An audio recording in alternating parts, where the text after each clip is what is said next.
4 class 3 আজকে। তো প্রথমে যারা অনুশীলনের যেই কয়টা অঙ্ক বাকি আছে আমরা একটা একটা করে দেখব।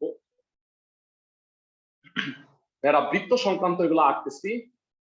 আচ্ছা, বৃত্ত সংক্রান্ত করার আগে আমার মনে হয় একটা বোধহয় ত্রিভুজ সংক্রান্ত বাদ আছে, সেটা মোস্ট প্রবাবলি 8 নাম্বার, তাই না ভাইয়া? আমি কি ঠিক বলছি? দেখো, আমি 5, 6 কালকে করাইছি, 7 মনে হয় ক্লাস 1-এ করাইছি, কালকে আমি 9, 10, 11 করাইলাম, 8 নাম্বারটা বোধহয় বাকি আছে, তাই না? আমি কি ঠিক বলছি?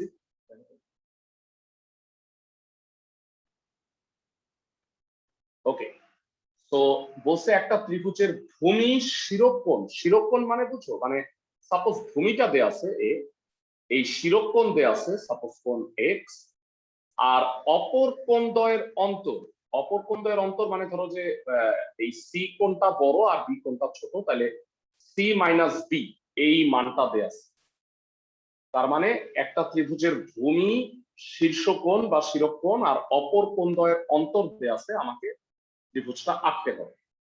তো একটু তোমরা জানো যে এই চ্যাপ্টারের প্রত্যেকটাই মানে আসলে কিন্তু তুমি যদি প্র্যাকটিস না করো যারা, আই অ্যাসিওর যে তোমরা এগুলো মনে রাখতে পারবে না, বুঝছো? মানে তুমি যদি বাসায় নোট, থেকে আমি জোর দিতেছি কেন যে দয়া করে বাসায় নোট গুলা করো, না হলে হবে কি মানে মাঝ রাস্তায় ভুলে যাবা।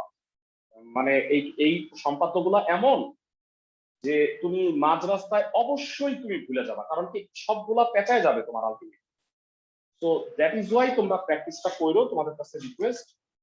8 নম্বরে বলা হয়েছে সাপোজ এ, এটা হলো ভূমি দেয়া আছে, ভূমি 5-6 সেন্টিমিটারের মতো কিছু একটা নাও, মোটামুটি আন্দাজ করে। শিরোকোণ এটা একটু বড় নিও, 60 ডিগ্রির মতো, আর অপর কোণদ্বয়ের অন্তর এটা নিবা ছোট, যারা এটা 30 ডিগ্রির মতো নিবা। এটা হলো কোণ এক্স শীর্ষকোণ বা শিরোকোণ, আর এটা হলো অপর কোণদ্বয়ের অন্তর, এটা 60 এটা 30। এইভাবে নিলে ভালো, এক্স্যাক্টলি মাপ দেওয়ার প্রয়োজন নাই, আন্দাজে নিলেও হবে। যারা একটা জিনিস সবসময় খেয়াল রাখবা যে দুই কোণের না বৃত্তচাপটা সমান নিবা। এই চ্যাপ্টারের ক্ষেত্রে দুই কোণের বৃত্তচাপটা অলওয়েজ ইকুয়াল নিবা, কারণ কি দুইটার মধ্যে রিলেশন তৈরি করতে হয় অনেক সময়। তাহলে অর্ধেক করে নিই আমরা, কোণটাকে সমদ্বিখণ্ডক করে নিছি দুইটারই, শিরোকোণের সমদ্বিখণ্ডক আর অপর কোণদ্বয়ের অন্তর তারও সমদ্বিখণ্ডক বের করে নিছি।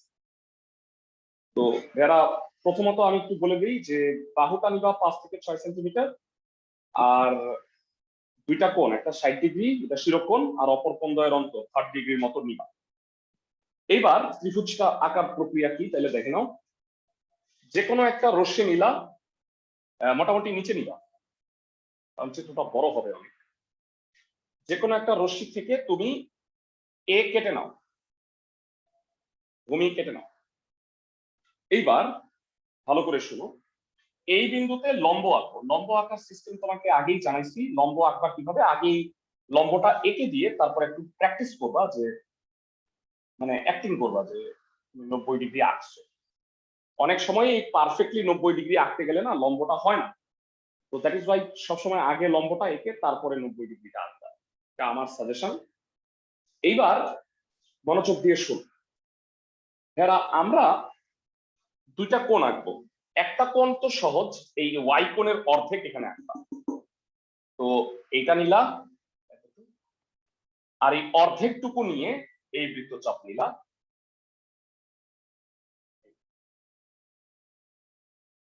ও ভেরা, ক্লাসের ফার্দার যাওয়ার আগে আমি তোমাদের সাথে আলোচনা করে নিতে চাই, সেটা হচ্ছে রমজানে আমরা তাহলে কি 10টার সময় ক্লাস নিলে প্রবলেম আছে তোমাদের কারো টাইমিং? রাকিবের ক্লাসটা তো 9টায়, রাকিবের ক্লাসের পরে নিয়ে যাই শুধু রমজানের জন্য। সবাই কি আমার কথা বুঝতে পারছো? কারো কি টাইমিং এ কোনো প্রবলেম আছে সকাল 10টায়? No sir. আচ্ছা ঠিক আছে, ফাইন।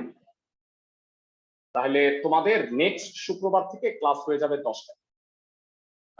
রমজান মাসের 4 সপ্তাহ আমরা 10টার সময় নিব, তারপরে আবার রমজান শেষ হলে ঈদের পরে আমরা ফেরত আসবো ঈদে, ঠিক আছে, সকাল 8টায়।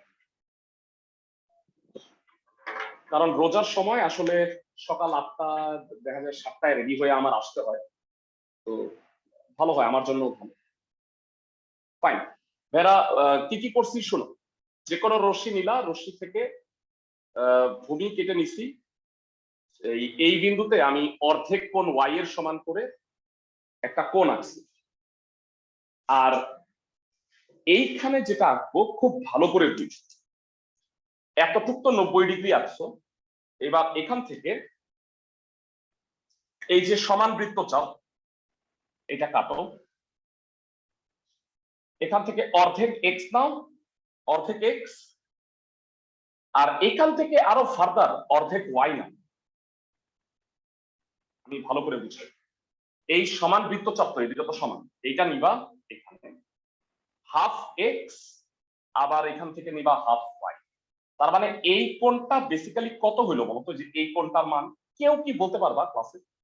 এই কোণটার মান কত? half of x plus y.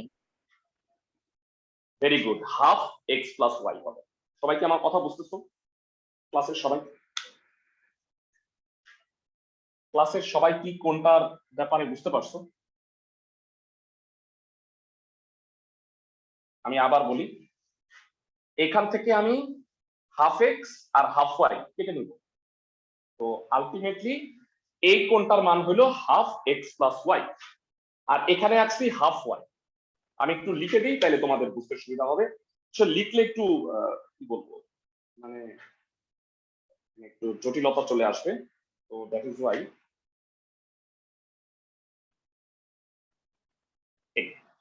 এবার এইখানে যে অ্যাঙ্গেলটা হয়েছে, এখানে যে অ্যাঙ্গেলটা, সেই অ্যাঙ্গেলটাই তুমি অপোজিট মানে বিপরীত করে এখানে আঁকবা।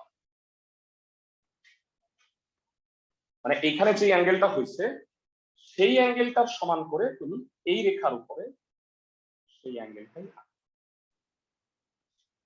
তাহলে তুমি যে ত্রিভুজটা পাচ্ছ, এখন আমি নামকরণ করতেছি এ বি সি। এটা হলো উদ্দিষ্ট ত্রিভুজ। আমি নামকরণটা করে নিই। সাপোজ এটা বি এক্স, এটা বি ওয়াই, এটা বি জেড, আর এটা হলো তো প্রথম থেকে আমি অঙ্কনটা বিশেষ নির্বাচন আর অঙ্কনটা বলে দিচ্ছি। ফার্স্ট অফ অল বিশেষ নির্বাচন। বিশেষ নির্বাচন হচ্ছে, মনে করি একটি ত্রিভুজের ভূমি এ, শিরোকোণ এক্স এবং অপর কোণদ্বয়ের অন্তর ওয়াই তে আছে। ত্রিভুজটি আঁকতে হবে, এটা হচ্ছে বিশেষ নির্বাচন। এবারে আসো অঙ্কনের বিবরণ। অঙ্কনের বিবরণ কি? যে কোনো রশ্মি বিএক্স নেই, বিএক্স হতে ছোট হাতের এর সমান করে বিসি অংশ কেটে নিই। সি বিন্দুতে হাফ কোণ ওয়াই এর সমান করে, হাফ কোণ ওয়াই এর সমান করে কোণ বিসিই আঁকি। তারপরে বলবা আবার বি বিন্দুতে বিএক্স এর উপর বিওয়াই লম্ব আঁকি। তারপরের পার্টটা হলো বিওয়াই হতে হাফ কোণ এক্স প্লাস ওয়াই, এই কোণটার মান হলো half of x plus y. এখানে লিখলাম না, গ্যাঞ্জাম লাগবে। হাফ কোণ এক্স প্লাস ওয়াই এর সমান করে কোণ ওয়াই বি জেড আঁকি, যা সিই রেখাকে ডি বিন্দুতে ছেদ করে, যা সিই রেখাকে ডি বিন্দুতে ছেদ করে। এবার বলবা সি বিন্দুতে কোণ সিডি জেড এর সমান করে, সিডি জেড এর সমান করে কোণ ডিসি এ আঁকি। আবার বলছি, সি বিন্দুতে কোণ সিডি জেড এর সমান করে কোণ ডিসি এ আঁকি, যা বিজেড কে এ বিন্দুতে ছেদ করে। সুতরাং এ বি সিই উদ্দিষ্ট ত্রিভুজ। তো ভেরা, অঙ্কনটা একটু জটিল। আমি তোমাদের একটু প্রমাণটা বলে দিচ্ছি যে আসলে এই প্রমাণটা কেন হলো, এরকম কেন হলো, আসলে আমি একটু ব্যাখ্যা দিতে। ভেরা, এবিসিটা হলো উদ্দিষ্ট ত্রিভুজ। ভূমি যে এ, এটা কি বুঝতে পারছো ক্লাসের সবাই? ভূমিটা তো এ আছে, তাই না? ঠিক আছে, এইটা হলো শিরোকোণ। বলতো শিরোকোণের মান কত ছিল? এক্স না? সবাই কি আমার কথা বুঝতেছো? শিরোকোণের মান হচ্ছে এক্স। তো ক্লাসের কোন বুদ্ধিমান স্টুডেন্ট কি আমাকে বলতে পারবা এই কোণটার মান কত? যারা একটু বুঝছো এ বি সি কোণের মানটা কত? ক্লাসের কেউ বলতে পারবা কিনা আমাকে জানাও। এই কোণটা ভাইয়া, এই পুরা কোণটা হলো 90 ডিগ্রি। এতটুক কোণটা কত বলছিলাম বলো তো ভাইয়া? এই কোণটা কতটুকু বলছিলাম? না না না, 45 ডিগ্রি হবে না, half of x plus y. এটা ছিল half of x plus Y, আর এই পুরাটা 90। তাহলে বলো তো ভাইয়া এই কোণটা কত? ক্লাসের কে বলতে পারবা? এই যে এই অ্যাঙ্গেলটা 90 minus 90 half of x plus y. Excellent, 90 minus half of x plus Y. আর এই কোণটা হলো হাফ ওয়াই। হেরা ছোট্ট করে, তোমাদের প্রমাণ লাগবে না কিন্তু, তাও তোমাদের বুঝাই দিচ্ছি। তোমাদের অঙ্কনের বিবরণী লাগবে, প্রমাণ আসবে না কখনোই। হেরা আমরা জানি যে ত্রিভুজের একটা বহিস্থ কোণ এই বিপরীত অন্তস্থ কোণের সমষ্টির সমান। তাহলে বলতো এই কোণটার মান এইটা আর এটার সমষ্টির সমান না ভেরা? সবাই কি বুঝতেছো? এই যে এই কোণটার মান, এই কোণটা হলো 90 minus X plus Y, half of x plus Y, আর এই কোণটা হলো হাফ ওয়াই। তাহলে এই অ্যাঙ্গেলটাকে আমি থিটা নাম দিলাম। থিটা ইকুয়াল টু কি হবে? এটা হবে না ভেরা? দেখো তো একটু ক্লাসের সবাই, সবাইকে আমার কথা বুঝতেছো? ভেরা এই কোণটা থিটার মানটা এইটা যোগ এইটা, এটা হলো 90 minus half of x plus Y, আর এটা হলো হাফ ওয়াই। তো মাইনাস হাফ ওয়াই আর প্লাস হাফ ওয়াই কাটা, তাহলে থিটার মান হচ্ছে 90 মাইনাস হাফ কোণ এক্স। এবার আমাকে বলো এইটার সমান করে আমি এটা আঁকছি না? তাহলে এইটাও কি 90 মাইনাস হাফ কোণ এক্স না? সবাইকে আমার কথা বুঝতেছো? এটাও 90 মাইনাস হাফ কোণ এক্স, এটাও 90 মাইনাস হাফ কোণ এক্স। তাহলে এই দুইটা যোগ করলে কত হয়? একই, 180 মাইনাস এক্স হয়। এই দুইটা যোগ করবো ভেরা, তাইলে বলতো এটা কত হবে? এই কোণটা বুদ্ধি করে, একটা ত্রিভুজের তিন কোণের সমষ্টি হলো 180 ডিগ্রি। এই দুইটা যোগ করে যদি 180 মাইনাস এক্স হয়, তাহলে এটা অবশ্যই কি এক্স কোণ হবে না? আমি কি বুঝাইতে পারতেছি ক্লাসের সবাইকে? প্রমাণ লাগবে না পরীক্ষার জন্য, আমি তোমাকে বুঝাই দিচ্ছি। সবাইকে আমার কথা বুঝতেছো? এই কোণটা হলো শিরোকোণ এক্স, আর অপর কোণদ্বয়ের অন্তর ভেরা, অপর কোণদ্বয়ের অন্তরে আসি একটু ভেরা, তোমরা আমাকে বলো সি মাইনাস বি, সি কোণটা কত? এই যে থিটা, থিটাটা হইলো থিটা প্লাস হাফ কোণ ওয়াই, আর বলো এই বি কত? বি হইলো 90 ডিগ্রি মাইনাস হাফ কোণ এক্স প্লাস ওয়াই, তাহলে এটা প্লাস হাফ কোণ এক্স প্লাস ওয়াই হবে। থিটা কত ছিল? 90 মাইনাস হাফ কোণ এক্স প্লাস হাফ কোণ ওয়াই মাইনাস 90 প্লাস হাফ কোণ এক্স প্লাস হাফ কোণ ওয়াই। 90 90 কাটা, হাফ এক্স কাটা, হাফ ওয়াই আর হাফ ওয়াই যোগ করলে কত হয়? কোণ ওয়াই। তার মানে অপর কোণ দুইটার অন্তর হচ্ছে ওয়াই। এইটাও ঠিক আছে। তো তোমার প্রমাণ আলটিমেটলি লাগবে না, তোমরা শুধুমাত্র অঙ্কনের বিবরণটা করো, বুঝছো? কারণ প্রমাণ করতে গেলে এটা আবার একটা অঙ্ক শিখা হয়ে যাবে। তো তুমি যেটা করবা, প্র্যাকটিস করবা এটা আঁকা। প্রত্যেকটা ত্রিভুজ সংক্রান্ত সবগুলো হয়ে গেছে যারা, বিশেষ করে আমি তোমাদের নোট করে রাখি, তুমি যদি 5, 6 আর 8 প্র্যাকটিস না করো তাহলে তুমি ভুলে যাবা নিশ্চিত, বুঝছো সবাই? প্র্যাকটিস না করলে এই তিনটার মধ্যে তুমি ভুলায় ফেলবা, আমি নিশ্চিত। তো তোমরা প্র্যাকটিস করো। তো এটা গেল ভেরা আমাদের ত্রিভুজ সংক্রান্ত উপপাদ্য সম্পাদ্যগুলো শেষ। এবারে চলে আসো আমরা বৃত্ত সংক্রান্ত সম্পাদ্যগুলো করি। বৃত্ত সংক্রান্ত এখানে 4টা আছে, এই 4টা আজকে করব। ভেরা প্রথমত সবাই 12 নাম্বারটা পড়ো। এগুলো হচ্ছে ছোট, কম্পারেটিভলি বৃত্ত সংক্রান্ত গুলো সহজ, এটা হচ্ছে গুড নিউজ। বৃত্ত সংক্রান্ত একটা মনে হয় করে দিছিলাম, তাই না ভাইয়া? তোমাদের কি মনে আছে 15 নাম্বারটা ক্লাসের সবার? এটা মনে হয় করে দিছিলাম। তোমাদের মধ্যে কয়েকজন হোমওয়ার্কও পাঠিয়েছিল আমাকে, 3টা বৃত্ত পরস্পরকে বহিঃস্পর্শ করে। যাই হোক 12 নাম্বারটা দেখো, এমন একটি বৃত্ত আঁকতে হবে যা একটা নির্দিষ্ট সরলরেখাকে একটা নির্দিষ্ট বিন্দুতে আর অপর একটা বৃত্তকে স্পর্শ করে। মানে একটা সরলরেখার একটা নির্দিষ্ট বিন্দুতে স্পর্শ করে আর আরেকটা বৃত্তকে যে কোনো বিন্দুতে স্পর্শ করে। তো 12 নাম্বার চিত্রটা আঁকি।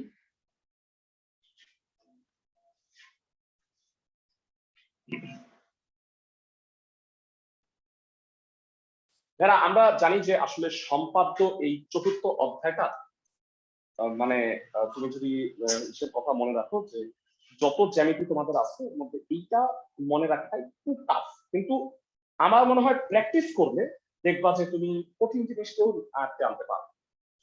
এর জন্য প্র্যাকটিসটা করতে হবে।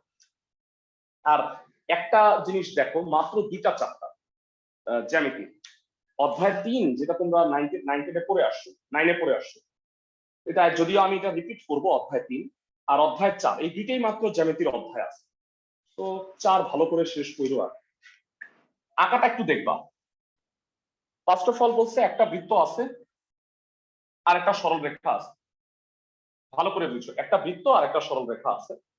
আমার এই সরল রেখার উপর একটা নির্দিষ্ট বিন্দু আছে, ধরে নাও এটা হলো একটা নির্দিষ্ট বিন্দু। আমার এমন একটা বৃত্ত আঁকতে হবে যা এই বৃত্তকে টাচ করে যাবে, আবার এই বিন্দুটা দিয়ে যাবে, সরল রেখার এই নির্দিষ্ট বিন্দু দিয়ে যাবে। বুঝতে পারছো কথাটা কি বলছি আমি?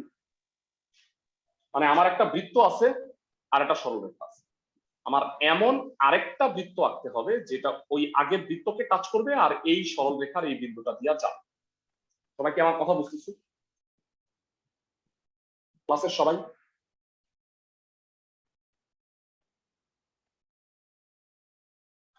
তো তুমি আবার সরলরেখাটা বেশি নিচে দিও না, তাহলে বৃত্তটা বড় হয়ে যাবে। এখানে বেশি বড় হয়ে গেছে। যারা সরলরেখাটা বেশি নিচে দিলে হবে কি, বৃত্তটা এত বড় হয়ে যাবে। তো আমি একটু মোটামুটি কাছাকাছি রাখলাম। এবার শোনো কি করবা। এই বিন্দু থেকে, মানে কেন্দ্র থেকে, বৃত্তটার কেন্দ্র থেকে এই সরলরেখার উপর একটা লম্ব আঁকো। লম্ব আঁকতে পারো না ভাইয়া? ক্লাসের সবাই? ও বিন্দুটা থেকে এটা ধরো নির্দিষ্ট সরলরেখাটা এবি, তো এটার উপরে একটা লম্ব আঁকো। আর নির্দিষ্ট বিন্দুটা হলো পি, তার নাম দিলাম। লম্ব আঁকার ফলে সাপোজ এটা হলো এম, এটা হলো এম। লম্ব আঁকার ফলে সেটা বৃত্তকে এন নির্দিষ্ট বিন্দুতে। বিন্দুটার মাপ কি দেওয়া থাকবে না? না না না না, ইচ্ছা মতো তুমি, মানে ইচ্ছা মতো। মানে ওই যে গত সম্পাদ্য গুলো যেভাবে আগে এঁকে নিচ্ছিলাম না না না ওইভাবে না এঁকে নিব না? না, এটা এত পারফেক্টলি হওয়ার প্রয়োজন নাই। মানে তুমি মোটামুটি এদিকে নিবা, এদিকে নিও না, তাহলে হবে কি বৃত্তটা ছোট হয়ে যাবে।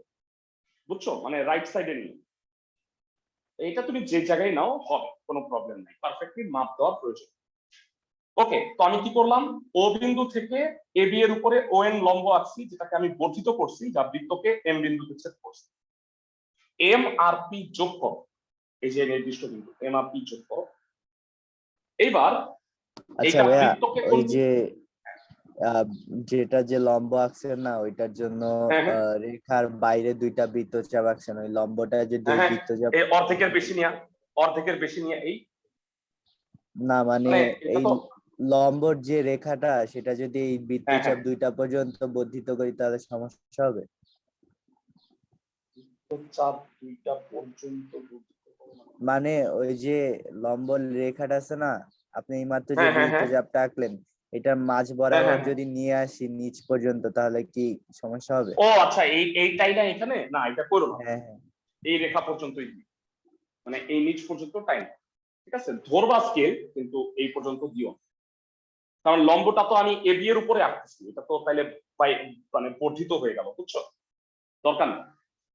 এবার কি করবা, এম আর পি যোগ করবা, যা বৃত্তকে কোন বিন্দুতে ছেদ করছে বলো? সি বিন্দুতে। সাপোজ সি, এটা সি বিন্দু, এখন লিখতেছি না। ও আর সি যোগ করে 12, ও আর সি যোগ করে বাড়ায় দিলাম। এটা সাপোজ তো আছে পি কিউ এল, এল পর্যন্ত। এবার ভেরা ফাইনালি এই পি বিন্দুতে লম্ব আঁক। লম্ব আঁকার জন্য আমি সবসময় বলছি যে তুমি অ্যাক্টিং করবা, আগে এঁকে দিলা, এইবার তুমি লম্ব আঁকার অ্যাক্টিং করো। এই দুইটা আইসা যেই বিন্দুতে মিলিত হইল তার নাম হলো সাপোজ এক্স। এটা দিলা কে, এক্স বিন্দুতে মিলিত হইল। তো এক্সটাই হচ্ছে আমার সেই বৃত্তের কেন্দ্র যেই বৃত্তটা আমি নির্ণয় করব। তো এবার সেই বৃত্তটা কেমন হবে একটু দেখে নাও, আমি নীল কালারে আঁকতেছি।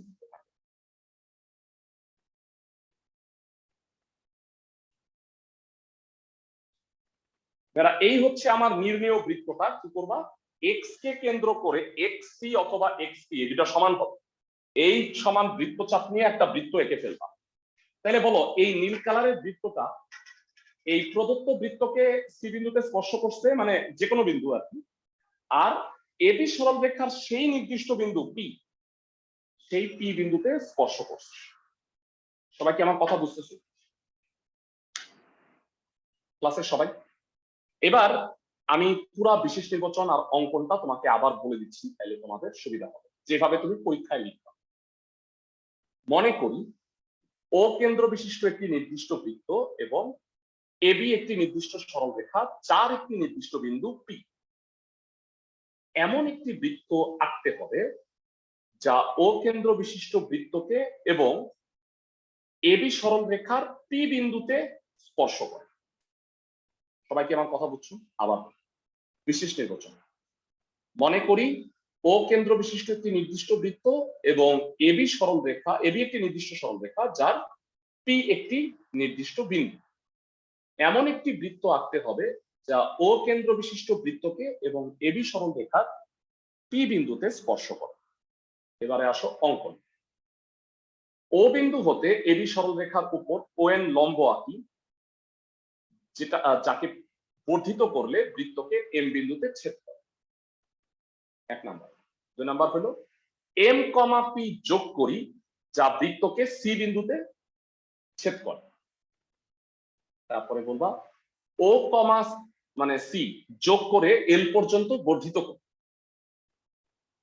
এরপরের পার্টটা হলো পি বিন্দুতে এবি এর উপর পি কে লম্ব আঁকি, যা ও এল রেখাকে এক্স বিন্দুতে ছেদ করে। এবার এক্স কে কেন্দ্র করে এক্স সি বা এক্স পি এর সমান ব্যাসার্ধ নিয়ে অঙ্কিত বৃত্তই উদ্দিষ্ট বৃত্ত। সবাই কি আমার কথা বুঝছো ক্লাসের সবাই? ক্লাসের সবাই কি অঙ্কনটা বুঝতে পারছো?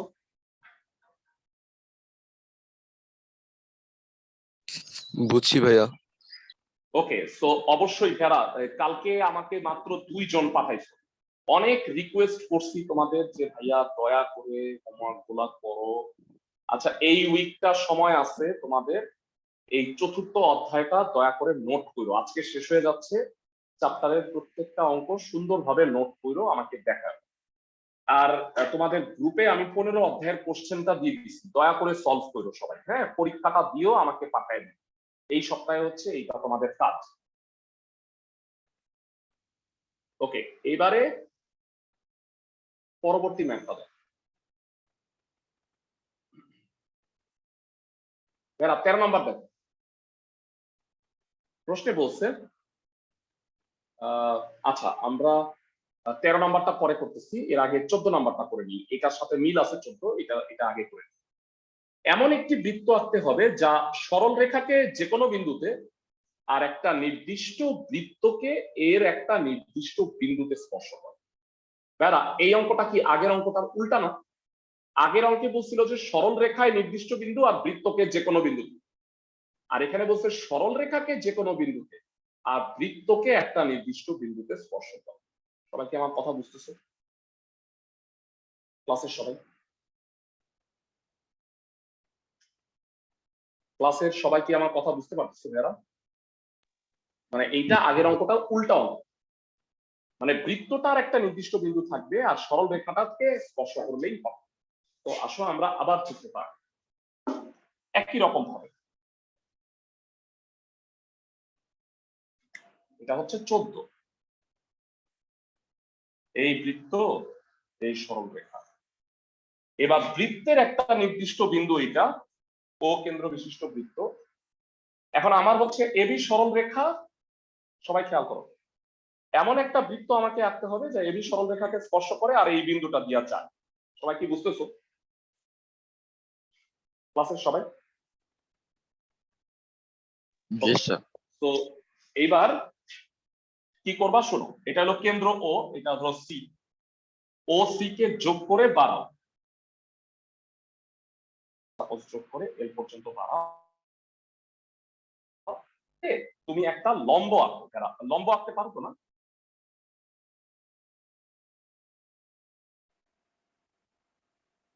তাহলে লম্ব আঁকলে বেসিক্যালি এটা কি হবে বলতো? এটা অ্যাকচুয়ালি সি বিন্দুতে কি আঁকছি ক্লাসে কেউ কি বলতে পারবা?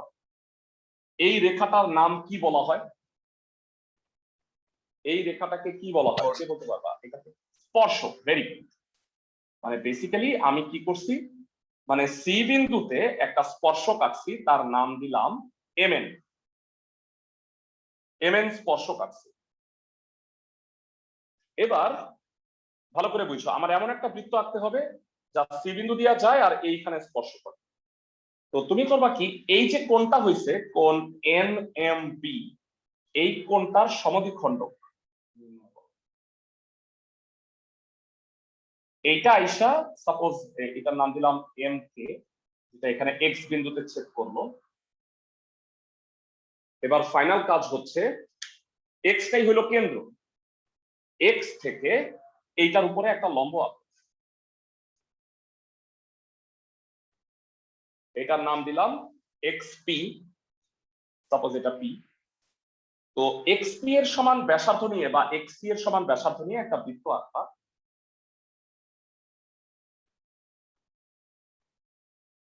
যেই বৃত্তটা এবি সরল রেখাকে পি বিন্দুতে আর ওই বৃত্তকে সেই নির্দিষ্ট বিন্দু সিতে স্পর্শ করছে। আমি সংক্ষেপে আগে চিত্রটা আবার বলতেছি। ধরো যে ও বৃত্ত ছিল, ও কেন্দ্র বিশিষ্ট বৃত্ত, তার একটা নির্দিষ্ট বিন্দু হলো সি আর এবি সরল রেখা ছিল।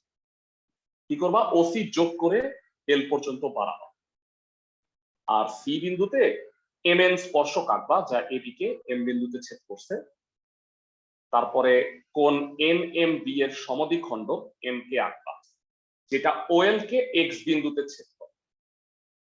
তাহলে এক্স থেকে এবি এর উপরে এক্স পি লম্ব আঁকবা। তাহলে এক্স কে কেন্দ্র করে এক্স পি এর সমান ব্যাসার্ধ নিয়ে যে বৃত্তটা আঁকবা সেটা এক্স সি দিয়েও যাবে।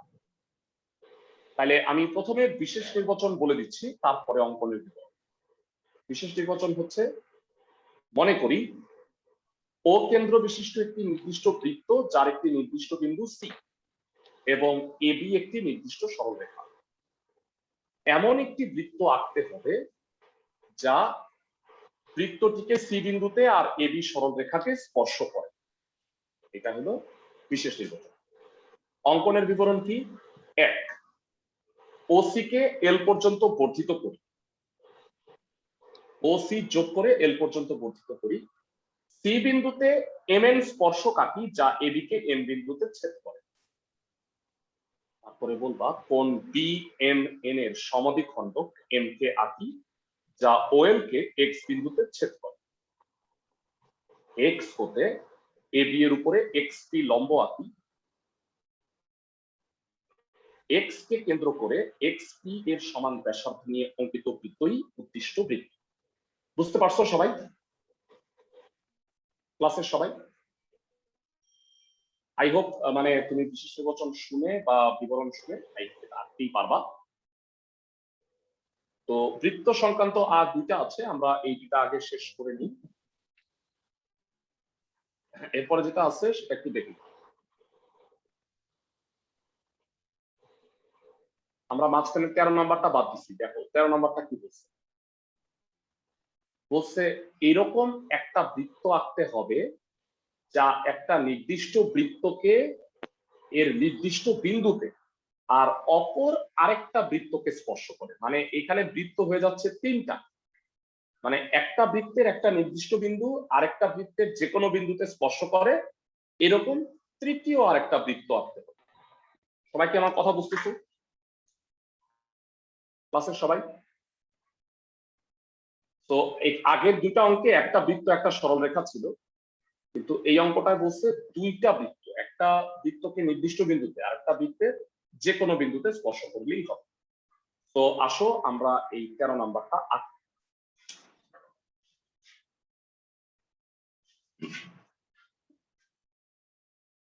বৃত্তের মধ্যে এই তিনটাই বড় আর আরেকটা আছে ছোট।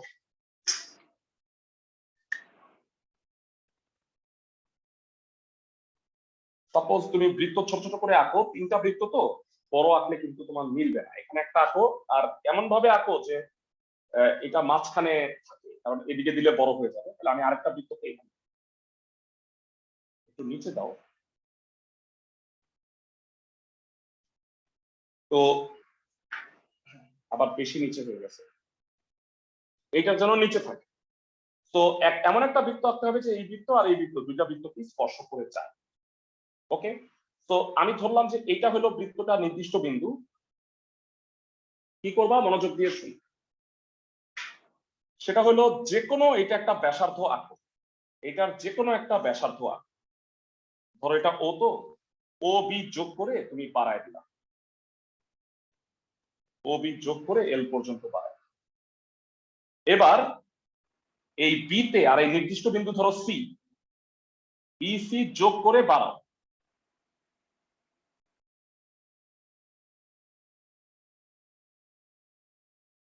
এই বি সি যোগ করে আমি বর্ধিত করলাম, যেটা এই বৃত্তকে আইসা সাপোজ জি বিন্দুতে ছেদ করবে। এটা হলো সি, এখনই লিখতেছি না কারণ বৃত্তটা এদিক দিয়ে যাবে। তো বিসি এখানে এই এই কেন্দ্রটা ধরো যে এটার নাম ও দিছো, এটা এম, এম আর ডি যোগ করো,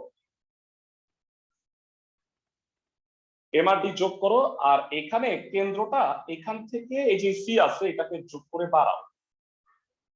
এটা এখন নাম দিই সি।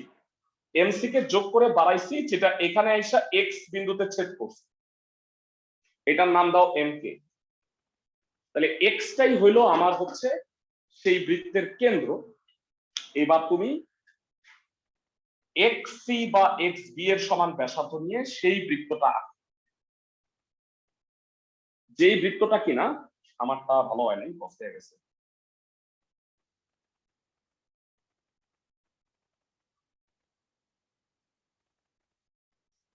তো ভেড়া এটা যেটা হবে সেটা হলো আমার একটা বৃত্তকে বি বিন্দুতে আর আরেকটা বৃত্তের নির্দিষ্ট বিন্দু সি বিন্দুতে স্পর্শ করে গেছে।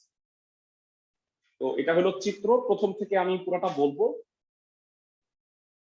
দেখো আকার কথাটা আমি সংক্ষেপে বলি। দুইটা বৃত্ত আছে, একটা ও কেন্দ্র আর একটা এম কেন্দ্রের। তো এম কেন্দ্র বিশিষ্ট বৃত্তের নির্দিষ্ট বিন্দু হলো সি। এবার আমি কি করছি, যে কোনো একটা ব্যাস মানে ব্যাসার্ধ ওবি যোগ করে বাড়াইছি এল পর্যন্ত, বি আর সি যোগ করে বাড়াইছি, যেটা দ্বিতীয় বৃত্তকে ডি বিন্দুতে ছেদ করছে, এম আর ডি যোগ করছি। তারপরে এম থেকে ওই সি যোগ করে এটাকে বর্ধিত করছি, যা ও এল রেখাকে এক্স বিন্দুতে ছেদ করছে।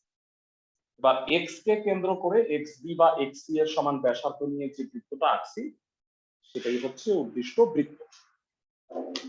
তো আমি প্রথম থেকে এটার বিশেষ নির্বাচন আর সাধারণ মানে অঙ্কনের বিবরণটা বলে দিচ্ছি। বিশেষ নির্বাচন হচ্ছে, মনে করি ও কেন্দ্র বিশিষ্ট একটি নির্দিষ্ট বৃত্ত এবং এম কেন্দ্র বিশিষ্ট একটি নির্দিষ্ট বৃত্তের একটি নির্দিষ্ট বিন্দু সি, এরূপ একটি বৃত্ত অঙ্কন করতে হবে যা ও কেন্দ্র বিশিষ্ট বৃত্তকে স্পর্শ করে এবং এম কেন্দ্র বিশিষ্ট বৃত্তের সি বিন্দুতে স্পর্শ করে। সবাই কি আমার কথা বুঝছো ক্লাসের সবাই? এবারে আসো অঙ্কনের বিবরণ। অঙ্কনের বিবরণ কি, ও কেন্দ্র বিশিষ্ট বৃত্তের যে কোনো ব্যাসার্ধ ওবি যোগ করে এল পর্যন্ত বর্ধিত করি। তারপরে বলবা বি কমা সি যোগ করে বর্ধিত করি, যা দ্বিতীয় বৃত্তকে ডি বিন্দুতে ছেদ করে। ডি কমা এম যোগ করি।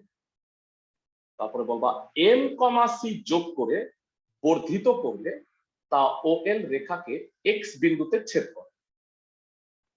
তো এবার বলবা এক্স কে কেন্দ্র করে এক্স সি বা এক্স বি এর সমান ব্যাসার্ধ নিয়ে অঙ্কিত বৃত্তটাই উদ্দিষ্ট বৃত্ত। সবাই আমাকে বলো যে এই তিনটা বুঝছো কিনা। কম্পারেটিভলি বৃত্তগুলা কিন্তু সোজা, তুমি যদি একটু প্র্যাকটিস করো, দেখবা যে মানে আলটিমেটলি কিন্তু সহজ। মানে বিশেষ করে এইটা তো খুবই সোজা, আগের দুইটাও মানে একটা একটা উল্টা। আর যেটা হইতে পারে তুমি পরীক্ষায় আউলায় ফেলতে পারো, মানে এটা যদি কোনটা ছিল তোমার মাথায়, Yeah. দেখো যে এই চিত্র আসতেছে, বলো ভাইয়া। আমার না যে এই 3 নাম্বার বৃত্তটা 2 নাম্বার বৃত্তের হ্যাঁ, হ্যাঁ। মাঝখানে চলে গেছে। 2 নাম্বার বৃত্তের মাঝখানে চলে যাচ্ছে। মানে আপনার যে বিন্দুতে আমাকে ছেদ করছে না, সেই বিন্দুতে হ্যাঁ, হ্যাঁ, মানে হ্যাঁ, হ্যাঁ, হ্যাঁ, তুমি রেখাটাকে সোজা দিছো নাকি বাঁকা দিছো? ও এল রেখাটা সোজা দিছে। তাই? আচ্ছা, আমাকে চিত্রটা ছবি তুলে এঁকে পাঠাও, ঠিক আছে? আর আমি যেটা করব, মানে আমার কাছে প্রতিটা চিত্র তো আঁকা আছে, আমি তোমাকে এইটার মানে আমার মানে ফিজিক্যালি ড্র করা চিত্র সেটা পাঠাই দিই। বুঝছো আমার কথা? তুমি তোমার ছবি তুলে পাঠাও, আমি দেখবো যে কোথায় ভুল করছো না। সবাই কি বুঝছো আমার কথা? ওকে, ওকে ভাইয়া। ওকে, তাহলে আমি বিশেষ নির্বাচন আর সাধারণ নির্বাচনটা বলে দিচ্ছি, মানে অঙ্কনের বিবরণ। আচ্ছা, একটু বলছিলাম, হ্যাঁ বলছিলাম তো মনে হয়, তাই না? অঙ্কনের বিবরণ কি বলছি? হ্যাঁ, বলছেন। ওকে। তো এইবার যারা আমরা একটা বৃত্তের লাস্ট যে পোর্শনটা বাকি আছে, এটাই আজকে লাস্ট পড়া, ভালো করে শুনুন। তার আগে এটা একটু জ্যামিতি টাইপের, যে ও কেন্দ্র বিশিষ্ট একটা বৃত্তের এবি জ্যা এর পি হচ্ছে যে কোনো বিন্দু, পি দিয়ে আরেকটা জ্যা সিডি আঁকতে হবে যেন CP square equal to AP into PB হয়। তো ভেরা তোমরা আমি জানি কিনা একটা উপপাদ্য আমি একটু তোমাদের আগে দেখায় নিতে চাই, মানে এইটার জন্য তোমার ওই উপপাদ্যটা প্রয়োজন হবে 16 নাম্বারটার জন্য। সেটা হলো, সাপোজ একটা বৃত্তের দুইটা জ্যা আছে, এবি আর সিডি। ভালো করে শুনো, এবি আর সিডি এই দুইটা ধরো পি বিন্দুতে মিলিত হয়েছে। তাহলে বৃত্তের দুইটা জ্যা যদি বৃত্তের অভ্যন্তরে মিলিত হয়, তাহলে এদের দ্বারা যে দুটা ত্রিভুজ হবে, একটা হচ্ছে এপিডি, একটা হচ্ছে বিপিসি, এই দুইটা ত্রিভুজ যেটা, ভালো করে শুনো, এই দুইটা ত্রিভুজ উৎপন্ন হবে, এরা কিন্তু সব মানে সদৃশকোণী হবে। তোমাদের মনে আছে কিনা আমি একটু বলে দিই। ভেড়া বলতো, এই দুইটা ত্রিভুজের এই দুইটা কোণ কি সমান না? আমরা কিছুদিন আগেই অধ্যায় 14 পড়ে আসছি। তোমরা আমাকে বলো, এই দুইটা ত্রিভুজের এই দুইটা কোণ কেন সমান? বিপ্রতীক কোণ, তাই না ভাইয়া? সবাই কি আমার কথা বুঝতেছো? এই দুইটা হচ্ছে বিপ্রতীক কোণ। আর এখন বলো, বিডি চাপের উপর দণ্ডায়মান বৃত্তস্থ কোণ দুইটা কি কি? বিডি চাপের উপর দণ্ডায়মান বৃত্তস্থ কোণ দুইটা কত কত? একটা হলো বিএডি আর একটা হলো বিসিডি। তো এই কোণটা সমান, এই কোণটা আর এই কোণটাও সমান, কারণ আমরা জানি বৃত্তের একই চাপের উপর দণ্ডায়মান বৃত্তস্থ কোণগুলো সমান। তাহলে ভাইরা তোমরা আমাকে বলো, এই কোণ সমান, এইটা সমান, তাহলে মাইন কাছি পায় পয়রা এই দুটাও সমান হবে না? সবাই কি আমার কথা বুঝতেছো? আমি একটু লিখি, তাহলে মনে হয় তোমাদের সুবিধা হবে। কোণ এপিবি ইকুয়াল টু কোণ বিপিসি, এই দুটা হলো বিপ্রতীক। কোণ পিএডি ইকুয়াল টু কোণ বিসিপি, কারণ এই দুটা কি, এই দুটা হলো বৃত্তস্থ কোণ। আর অবশিষ্ট কোণ কি, এডিপি ইকুয়াল টু অবশিষ্ট কোণ পিবিসি। তাহলে এই দুই ত্রিভুজেরই তিনটা করে করে কোণ সমান। তাহলে ভেড়া এই দুইটা ত্রিভুজ হয়ে যাবে সদৃশকোণী। ভেড়া বলতো, সদৃশকোণী ত্রিভুজ হইলে কি হয়? খুব বেশি দিন আগে তোমরা পড়ো নাই, অধ্যায় 14 মনে হয় পড়ছো, তাই না ভাইয়া? কিছুদিন আগে। ভেড়া আমাকে জানাও, দুইটা ত্রিভুজ সদৃশকোণী হইলে কি হয়? অনুরূপ বাহুগুলো সমানুপাতিক। অনুরূপ বাহুগুলো সমানুপাতিক। Very good. AB by BC, গুলি প্রসেস। এপি, আচ্ছা সরি, বি হবে না, এপি ডি হবে, sorry. AD by BC equal to কি হবে PD by BP equal to AP by. তো এটা আপাতত বাদ দাও, এই দুটাকে আড়াআড়ি গুণ করলে কি হয় বলতো একটু ভাইয়া?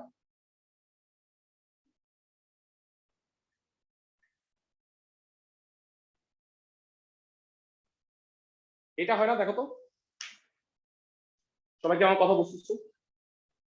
মানে এখান থেকে আমি যে জিনিসটা প্রুফ করতে চাইলাম, মানে এইটা আসলে আমার প্রুফ করার মূল উদ্দেশ্য না।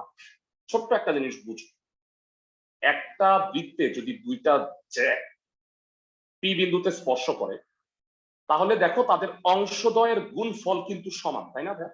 একটু ভালো করে চিন্তা করো, এবি আর সিডি এই দুইটা পি বিন্দুতে স্পর্শ করছে, তাহলে AP into BP equal to CP into PD হচ্ছে। সবাই কি বুঝতেছো আমার কথা? ক্লাসের সবাই আবার বলুন, এবি আর সিডি যে দুইটা পি বিন্দুতে ছেদ করছে, তাহলে এদের অংশ দুইটার গুণফল কিন্তু সমান। দেখো এপি ইন্টু পিবি আর সিপি ইন্টু পিডি এই দুইটার গুণফল কিন্তু সমান। সবাই কি আমার কথা বুঝতেছো ক্লাসের সবাই? বুঝছি ভাইয়া। ওকে, তো এইবার মানে এই প্রমাণটা আমি ইচ্ছা করে দিলাম কারণ এইটার একটা ইউজটা আমার এইখানে আছে, এই ইউজটা কিন্তু আমার এই জায়গায় হবে। ভালো করে দেখো, উপপাদ্যটা আমি একটু বলে দিচ্ছি। আমাকে বলছে অঙ্কনটা একদমই সহজ, কিন্তু কনসেপ্টটা বুঝতে হবে যে ও কেন্দ্র বিশিষ্ট একটা বৃত্তের এবি জ্যা, এর মধ্যে পি হলো যে কোনো বিন্দু, পি বিন্দু দিয়ে আরেকটা জ্যা আঁকো সিডি, যা যেন CP square equal to AP into PB হয়। সবাই কি আমার কথা বুঝছো? তার মানে মানে একটা বৃত্তের একটা জ্যা আছে এবি, আরেকটা জ্যা আঁকতে হবে যেন CP square equal to AP into PB হয়। তো এবারে আসো আমরা 16 নাম্বার, এটা হচ্ছে অনুশীলনীর লাস্ট।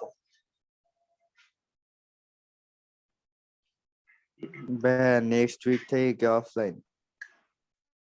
হ্যাঁ, অফলাইন অফলাইন ক্লাস আর মানে হবে কিনা আমি কনফিউজ, বুঝছো? মানে অফলাইন ক্লাস মানে তোমরা এসএসসি পরীক্ষা আগে আর কোনো মানে তোমাদের স্কুলে ক্লাস হবে কিনা এটা নিয়েও আমি আসলে কনফিউজ, বুঝছো? কারণ যখন 3 জন মারা গেল তখনও স্কুল খুলে নাই, আর এখন তো 300 জন করে করে মারা যাবে সামনে, স্কুল খোলার প্রশ্নই আসে না। না না, আমি বুঝতেছো আমার বলতেছি কথা? আমাদের কোচিং এর ক্লাস কি নেক্সট উইক থেকে অফলাইন হবে? এটাই আমি তোমাকে বললাম যে আগামী সপ্তাহ থেকে কঠোর লকডাউন দেওয়া হয়েছে, মানে আমি কোচিং এ কিভাবে আসবো সেটা নিয়েই চিন্তিত, বুঝছো? জানো তাইলে ভাইয়া বন্ধ 14 দিয়ে তারিখ দেন। বন্ধ তুমি নিয়ে নাও, মানে আমার বন্ধ দিতে হবে কেন? তুমি নিয়ে নাও, তুমি তুমি পড়াশোনা থেকে সাময়িক একটা বিরতি নিয়ে নাও। আমার দিতে হবে। অনেক দিন 16 তো নাম্বার, ভাইয়া নিতেছি। ওকে, ও কেন্দ্র বিশিষ্ট একটা বৃত্ত আর এবি হইল একটা নির্দিষ্ট জ্যা। ভালো করে শুনুন, ও কেন্দ্র বিশিষ্ট একটা বৃত্ত আর এবি হইল একটা নির্দিষ্ট যে কোনো জ্যা, যার উপরে একটা বিন্দু হইল পি, যে কোনো যারা এটা মানে কোনো মধ্যবিন্দু টধ্যবিন্দু না, যেন যে কোনো বিন্দু হইল পি। তো ও আর পি যোগ করো, যোগ করে এইবার এটা হলো ও, এটা পি এখনই লিখতেছি না, এখানে একটা 90 ডিগ্রি কোণ আঁকো, মানে লম্ব আঁকো।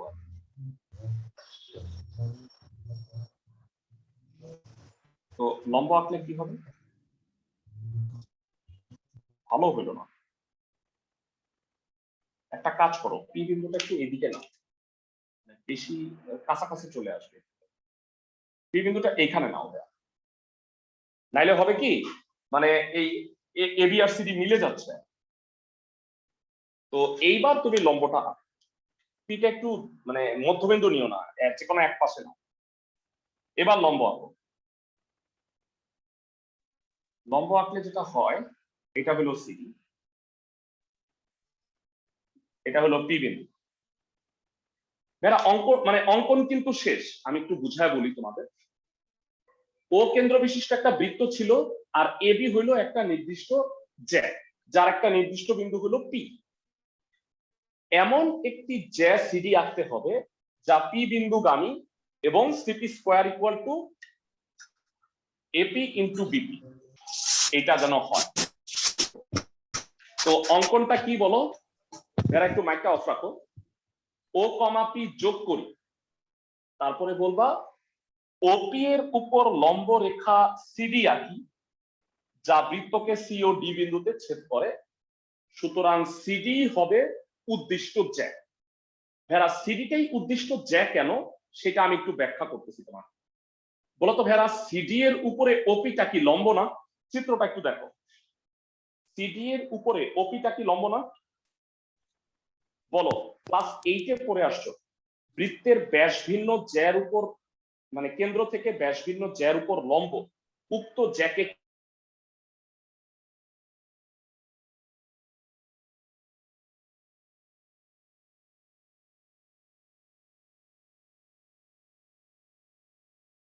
কি করে?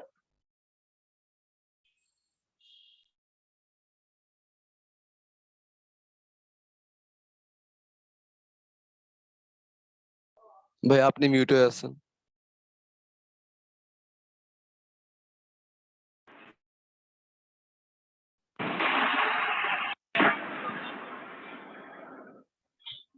সবাই কি আমার কথা শুনতে পাচ্ছ? ক্লাসের সবাই? জি ভাইয়া শোনা যাচ্ছে। ওকে, তো আমারে বলো সিডি এর উপরে ওপি লম্ব না ভেড়া? চিত্রটা দেখে বলো, বৃত্তের কেন্দ্র থেকে ব্যাস ভিন্ন জ্যার উপর লম্ব, উক্ত জ্যাকে কি করে? সমদ্বিখণ্ডিত করে। বৃত্তের সমদ্বিখণ্ডিত, তার মানে সিপি আর পিডি সমান হবে, এটা কি বুঝতে পারো? মানে কেন্দ্র থেকে ব্যাস ভিন্ন জ্যার উপর লম্ব উক্ত জ্যাকে সমদ্বিখণ্ডিত করে। যদিও প্রমাণ তোমার লাগবে না, তারপরেও আমি তোমাকে প্রমাণটা দেখাই দিচ্ছি। ধর আমাকে বলো এবি আর সিডি এই দুইটা পি বিন্দুতে ছেদ করছে না? চিত্রটা দেখো, এবি আর সিডি এই দুইটা পি বিন্দুতে ছেদ করছে, তাই না ভেড়া? সবাইকে আমার কথা বুঝতেছো? আজকে একটু আগে তোমাকে কি পড়াইলাম, যে দুইটা জ্যা যদি কোনো একটা বিন্দুতে ছেদ করে বৃত্তের অভ্যন্তরে, তাহলে তাদের গুণফল সমান হয়, এটা কি জানি? অংশদ্বয়ের গুণফল CP into PD equal to AP into BP হবে। সবাইকে আমার কথা বুঝতেছো? বৃত্তের দুইটা জ্যা যদি বৃত্তের অভ্যন্তরে কোনো একটা বিন্দুতে ছেদ করে, তাহলে তাদের অংশদ্বয়ের গুণফল সমান হয়। একটু আগে প্রমাণটা দেখাইলাম। তো যাই হোক, আমাকে বলো সিপি আর পিডি সমান, তাহলে পিডি এর জায়গায় যদি আমি সিপি লাগাই দিই, তাহলে সিপি ইন্টু সিপি আলটিমেটলি কি হবে? ক্লাসের কে কে বলতে পারবা? CP into square. CP, CP square AP into BP. মানে এটা হলো আসলে প্রমাণ শিখার দরকার ভাই নাই। এটার অঙ্কনের তোমার বিবরণীটা আবার বলবেন? হ্যাঁ হ্যাঁ শিওর, এটা আমি পুরোটা বলে দিচ্ছি। বলবা বিশেষ নির্বাচন প্রথমে। ও কেন্দ্র বিশিষ্ট বৃত্তে এবি একটি নির্দিষ্ট জ্যা, যার উপরস্থ পি একটি বিন্দু। এমন একটি জ্যা সিডি আঁকতে হবে যা পি বিন্দুগামী এবং CP square equal to AP into BP হয়। তো এটা গেল বিশেষ নির্বাচন। অঙ্কন ও কমা পি যোগ করি, 1 নাম্বার। 2 নাম্বার হচ্ছে পি বিন্দুতে ওপি এর উপর সিডি লম্ব অঙ্কন করি যা বৃত্তকে সি ও ডি বিন্দুতে ছেদ করে, সুতরাং সিডি হচ্ছে উদ্দিষ্ট জ্যা। বুঝছো? একদম সোজা, মানে তোমার অঙ্কনের বিবরণ এতটুকুই, প্রমাণ তোমার পরীক্ষায় লাগবে না। সবাই কি আমার কথা বুঝছো? ক্লাসের সবাই? জি ভাইয়া। ওকে, সো ভেড়া আমাদের এই অনুশীলনী গুলো শেষ হয়েছে। আমরা বইয়ের গুলাও করবো, তবে এখন না। হ্যাঁ, মানে আমরা বইয়ের প্রতিটা সম্পাদ্য উপপাদ্য এগুলা একসাথে করব। তো তোমরা অনুশীলনীটা কমপ্লিট করো। তোমাদের এই উইকে হচ্ছে চ্যাপ্টার 15 এর পরীক্ষাটা দিচ্ছি। তাই 4 এর পরীক্ষা দিব না, আগামী সপ্তাহে আমি চ্যাপ্টার 4 এর পরীক্ষাটা দিব। সবাই কি আমার কথা বুঝতেছো? চ্যাপ্টার 4 এর পরীক্ষা নেক্সট উইকে দিব, তোমরা এই উইকে আমাকে নোটটা পাঠাও, মানে পুরাটা করে হোমওয়ার্ক করে আমাকে নোটটা পাঠাও। ক্লাসে সবাই বুঝছো? আমি চেক করে দিব সবারটা। নেক্সট উইক থেকে আমরা জেনারেল ম্যাথে স্যার আমি পাঠিয়েছিলাম। পড়াবো। হ্যাঁ, তুমি গত দিনের গুলা পাঠাইছো, আজকের দিনের সহ পাঠাইছো, বুঝছো? আজকের যেগুলো আসছি সেগুলো সহ একসাথে পাঠাও, ঠিক আছে? নেক্সট উইক থেকে কিন্তু ক্লাস 10টায়, মনে থাকবে শুক্রবার সকাল 10টার সময় ক্লাস হবে। আর আমরা জেনারেল ম্যাথে কোনো একটা টপিক পড়াবো, আমি দেখি যে যেগুলো বাদ আছে সেগুলো পড়াবো। ভালো থাকো সবাই।